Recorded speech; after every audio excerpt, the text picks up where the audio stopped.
Gracias, Sergio. Y bueno, muchísimas gracias y muy honrada de estar en esta honorable casa que nos recibe y que nos escucha. Para nosotros realmente esto es algo muy importante. Y para iniciar quiero retomar algo que ya dijo Sergio y que ya dijo recién en la presentación anterior, que las enfermedades no transmisibles son la principal causa de muerte en la población, por lo menos en el mundo industrializado.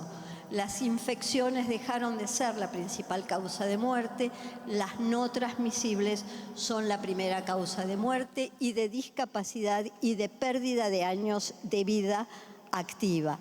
Y dentro de las enfermedades no transmisibles, la enfermedad cardiovascular ocupa el primer lugar. Lo vamos a repetir hasta el cansancio, pero es importante que todos tomen conciencia que hoy nos morimos de enfermedades cardiovasculares y que la enfermedad cardiovascular no es patrimonio del hombre. Este dibujito que vemos siempre cuando hablamos de dolor de pecho también es aquel dibujito. Las mujeres tienen infarto, tienen ataque cardíaco. La enfermedad cardiocerebrovascular mata hombres y mujeres. La única diferencia es que las mujeres, por la protección hormonal que tenemos, desarrollamos la enfermedad cardiovascular entre 7 y 10 años más tarde que los hombres y por eso aparece más tarde. Por eso, además, toma a la mujer en una etapa peor de la vida, donde ya se han sumado otras enfermedades y comorbilidades. Y las diferencias de género se relacionan con factores de riesgo, como dijimos recién, que están relacionadas no solamente con los factores convencionales, sino con todos aquellos relacionados con el embarazo, el parto, la menopausia, con formas de presentación y con el manejo de la enfermedad, responsabilidad que atañe al equipo de salud en pleno. La enfermedad cardiovascular comienza a aparecer desde el momento que somos simplemente un gameto. Todavía no nacimos y ya heredamos genes de padres, madres, del resto de la familia, porque la enfermedad familiar cardiovascular tiene también condicionante genético.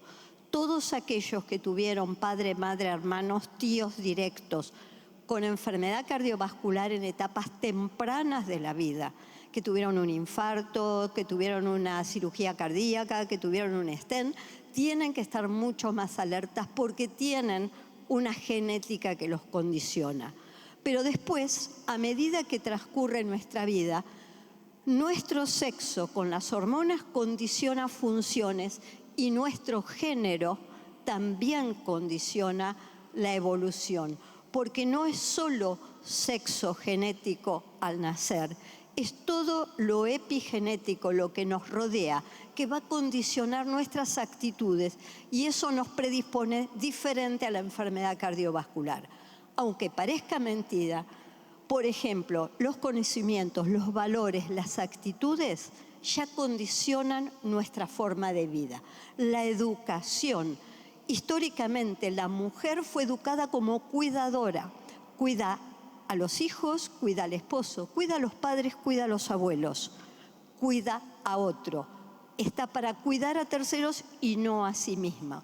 La mujer fue educada para la vida del hogar, para cocinar, para bordar, para coser, para todo un montón de funciones. El hombre fue educado para salir a la calle, para conseguir el sustento, para hacer actividad física. Los deportes los hacen los hombres. Entonces las mujeres hacen mucho menos ejercicio que los hombres.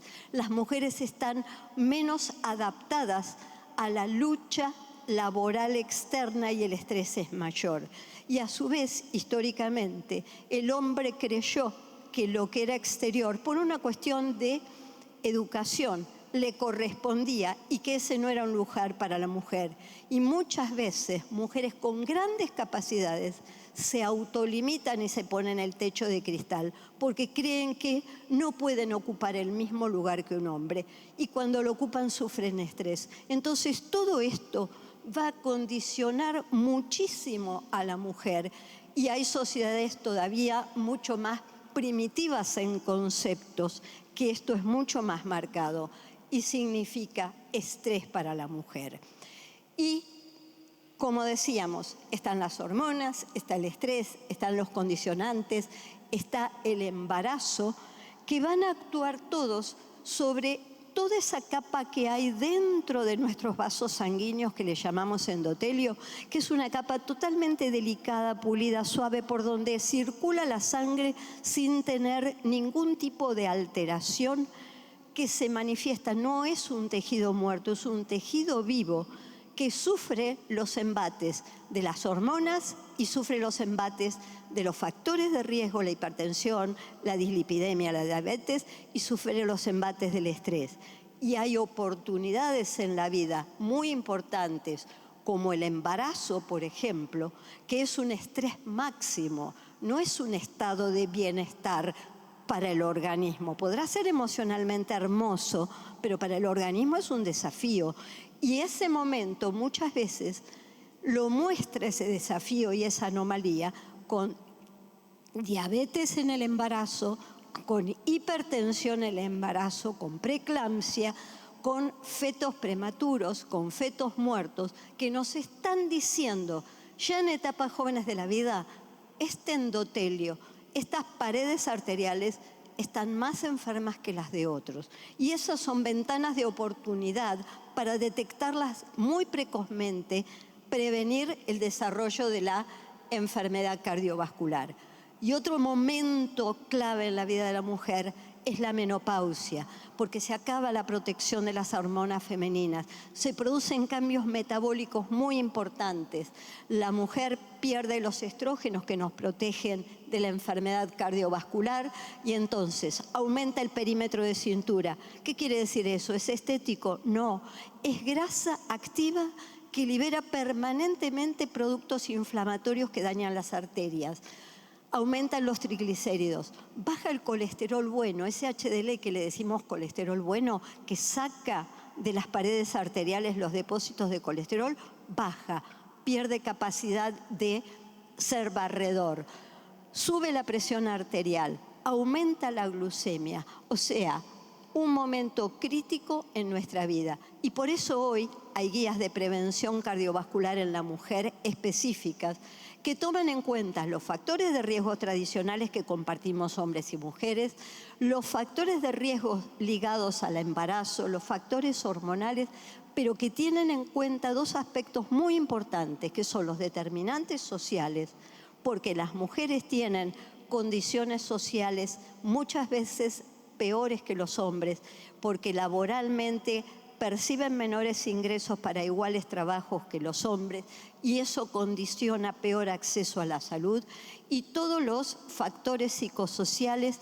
que deben ser tenidos en cuenta, que esos factores todos juntos producen inflamación y la inflamación crónica daña las arterias y enferma a nuestro sistema cardiovascular.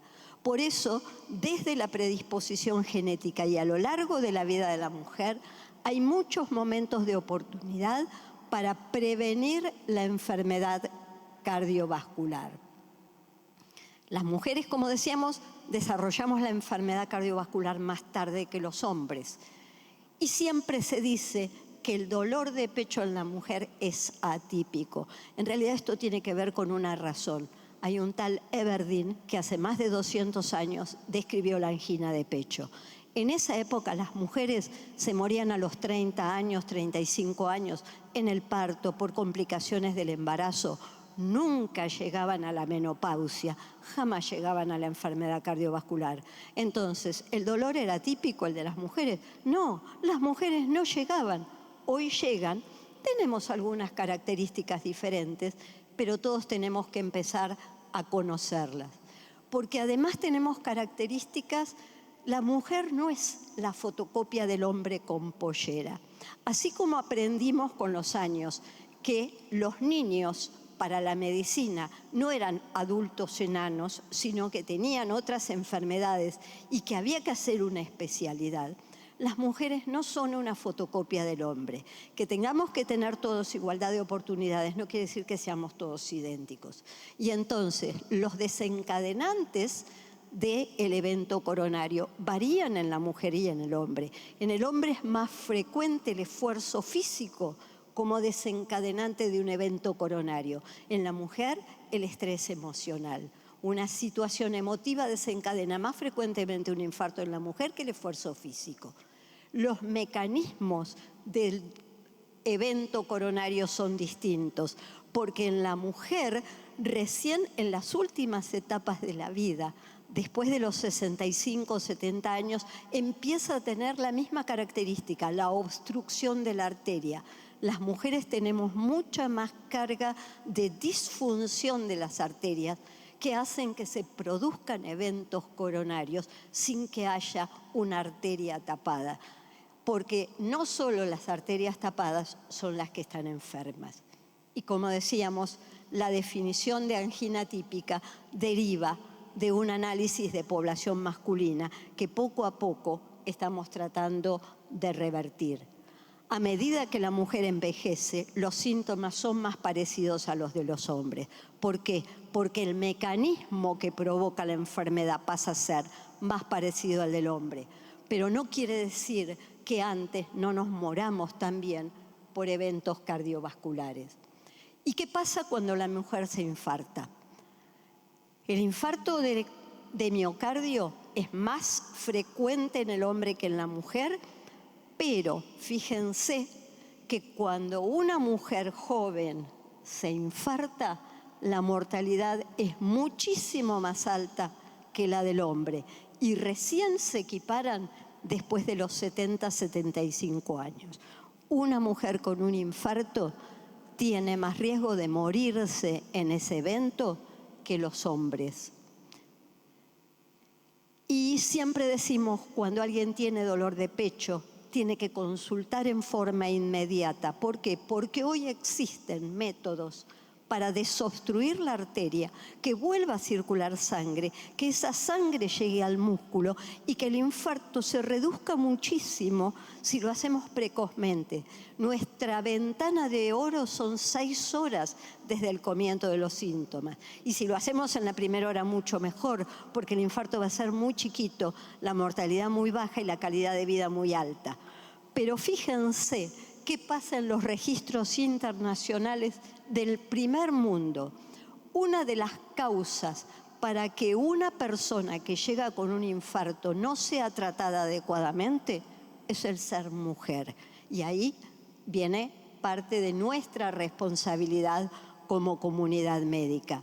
Porque además, si la persona llega, la mujer llega al centro asistencial en tiempo, hoy todavía los tiempos hasta que abrimos las arterias son más largos en las mujeres que en los hombres, porque la comunidad médica tarda más todavía en identificar un evento coronario en la mujer que en el hombre.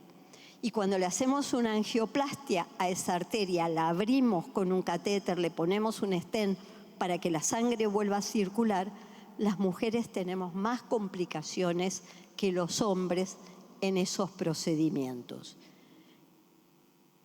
Y cuando hablamos de cirugía cardiovascular, a pesar que, como ven en el gráfico de la derecha, en el curso de los últimos 30 años, la mortalidad cardiovascular de la mujer en la cirugía cardíaca fue disminuyendo, todavía las mujeres que van a cirugía cardíaca por problemas coronarios se mueren más que los hombres. Por eso es muy importante prevenir la enfermedad cardiovascular, porque el punto no es solo tener metodologías de tratamiento cuando ya la persona está enferma. Hay que prevenir y tomar conciencia hace la diferencia. Y aquí tenemos 2 grandes grupos de actores que pueden hacer la diferencia. Uno es todos aquellos que intervienen en la política del país, en la salud pública, en las leyes, a todo nivel. ¿Por qué?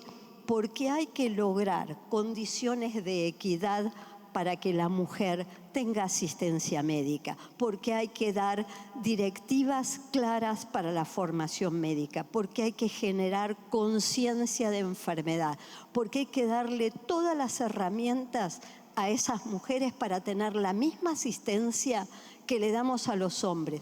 La enfermedad cardiovascular es de los hombres y de las mujeres. Entonces necesitamos leyes que nos ayuden, servicios médicos que ayuden, todo para que este gap que hay entre la referencia de la población general y la calidad de atención de la mujer desaparezca.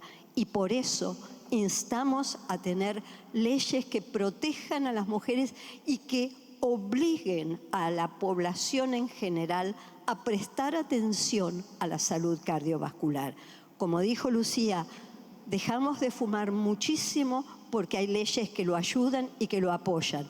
Las campañas ayudan, pero fíjense, en 15 años de campañas no logramos que la población tome conciencia que la mujer se muere de enfermedad cardiovascular y no de cáncer, y entonces necesitamos del apoyo de ustedes sobre esto. Pero también hay otro equipo que tiene que tomar conciencia, que es la persona en sí misma. Yo les muestro, por ejemplo, si tomamos cálculos de vida estimada, por ejemplo, una mujer que hoy tiene 45 años, que hace actividad física, tiene una alimentación saludable, no fuma, no es diabética, no es hipertensa, no tiene colesterol alto, está, digamos, en óptimo riesgo cardiovascular, su expectativa de vida hoy es 85 años. Ahora, ¿qué pasa si le empezamos a sumar factores de riesgo? Si esa mujer fuma, pierde 7 años de expectativa de vida, solo por fumar. Si esa mujer, además, es diabética, pierde otros 7 años de expectativa de vida. Y ya no fuimos a 71. Fuma, es diabética. Hoy tiene 45, ya perdió 14 años de esperanza de vida. Si además es hipertensa, pierde más años de vida, 6 años más, ya su expectativa se va a 65. Y si además tiene colesterol alto, su expectativa de vida se va a 61. Es decir, que esta mujer que junta factores de riesgo pierde 24 años de expectativa de vida. ¿Qué podemos hacer? Podemos hacer trabajos conjuntos. Podemos hacer que esta mujer que tiene múltiples factores de riesgo tenga calidad de atención médica, consejo médico, acceso a la medicación y conciencia de riesgo, que deje de fumar, que tome la medicación para el colesterol, que tome la medicación para la presión y que cuide su diabetes. Y entonces la expectativa de vida de esa mujer va a ser de 80 años. Quiere decir que de los 24 años de expectativa que había perdido por tener múltiples factores de riesgo, si los trata como corresponde, solamente va a perder 5 años. Y eso es mucho en la vida de las personas, porque hay mucho por hacer. Y como dijo Lucía, hay que vivir, pero hay que vivir con calidad de vida. Vivir con un accidente cerebrovascular porque es diabético, hipertenso, vivir amputado porque es diabético, vivir con un EPOC y no poder respirar porque hemos fumado. Eso no es vivir, eso es sobrevivir. Entonces, todos juntos, aquellos que tienen en su poder el dictado de leyes y nosotros que tenemos que hacernos cargo de nuestra responsabilidad como personas y el equipo de salud que tiene que ayudar a todos, todos podemos cambiar la evolución de la enfermedad cardiovascular en la mujer. Muchas gracias. Bueno, muchísimas gracias.